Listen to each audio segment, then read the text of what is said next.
पुढची महत्त्वाची बातमी आपण पाहूयात। हिवाळी अधिवेशनामध्ये स्वतंत्र विदर्भाचा मुद्दा चांगलाच गाजला। स्वतंत्र विदर्भाचा मुद्दा कोणाच्या फायद्याचा आहे, विदर्भाचं भवितव्य कोणत्या दिशेने, असा सवाल उपस्थित करण्यात आला। दरम्यान विदर्भाच्या मुद्द्यावर या राजकीय हालचालींच्या पार्श्वभूमीवर वर्धा जिल्ह्यातील विदर्भवादी समर्थकांची प्रतिक्रिया जाणून घेतली आहे। आमचे प्रतिनिधी सचिन पोफळी यांनी पाहूयात। नागपूर येथे हिवाळी अधिवेशन सुरू आहे आणि हिवाळी अधिवेशन मध्ये विविध मुद्दे गाजत आहेत। त्यासोबतच बाहेर सुद्धा वेगळ्या विदर्भाच्या मागणीला घेऊन आता चर्चेला उधाण आलेलं आहे।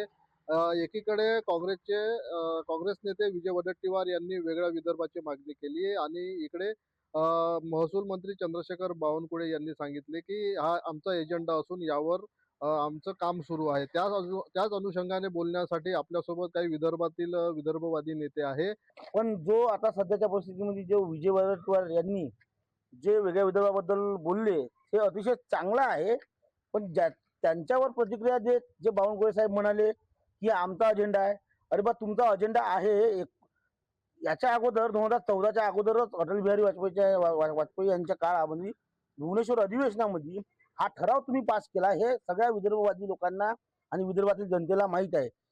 परिस्थिती अशी आहे की भाजपची पूर्ण सत्ता असून आज विदर्भ वेगळा का होत नाही। आज नागपूरमध्ये अधिवेशन चालू आहे, त्या अधिवेशनमध्ये सुद्धा यांनी ठराव मांडायला पाहिजे आणि वडेट्टीवारनी जे विदर्भ वेगळ्याची मागणी केली आहे ती योग्य आहे असं आम्हाला वाटते।